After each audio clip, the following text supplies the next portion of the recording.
Alors, il y a plusieurs sortes de déchets en fait. On peut parler des déchets recyclables, donc c'est ce qu'on va trouver dans les poubelles jaunes, les emballages en plastique, le papier, le carton, les emballages en métaux. Donc tout ça, c'est des emballages et des matières qui peuvent être recyclées.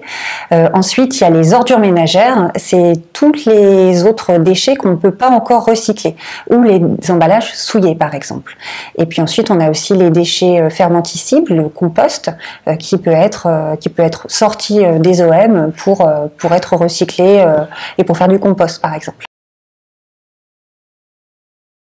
Dans les ordures ménagères, en fait, on va retrouver tout ce qu'on ne peut pas encore recycler ou valoriser. Donc c'est un type de déchet qui commence à se réduire parce qu'on recycle de plus en plus, mais on va retrouver surtout des déchets souillés, des choses qu'on ne peut pas séparer mécaniquement dans des chaînes de tri de collecte sélectives. Donc ça va être voilà, des plastiques qui ne sont pas encore recyclables, des matériaux complexes qu'on ne peut pas séparer, voilà, tout ce qu'on ne peut pas mettre dans la poubelle jaune.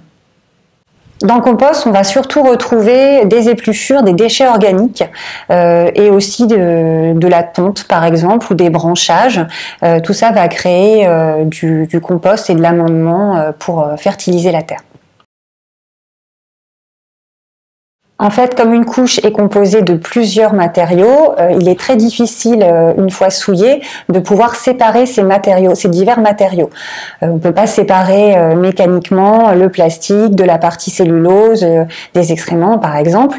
Donc ça fait pas partie des déchets qui sont recyclables et il faut les mettre à la poubelle, en ordures ménagères. Alors une couche, une fois qu'elle a été souillée, idéalement il faut effectivement la mettre dans la poubelle, dans l'ordure ménagère, et de toute façon elle va être valorisée cette couche. Soit elle peut être incinérée avec les autres déchets, donc produire de l'énergie, produire de la chaleur. Elle peut aussi partir en enfouissement, et il faut savoir que l'enfouissement, on arrive à capter des gaz et on produit de la chaleur ou de l'électricité avec. Donc la seule chose à faire, c'est de pas la déposer dans la nature bien sûr, et ne pas la mettre avec le recyclable parce qu'elle ne sera pas valorisée. On peut parler de couche éco-conçue à partir du moment où dans sa composition rentrent des matériaux comme le plastique recyclé.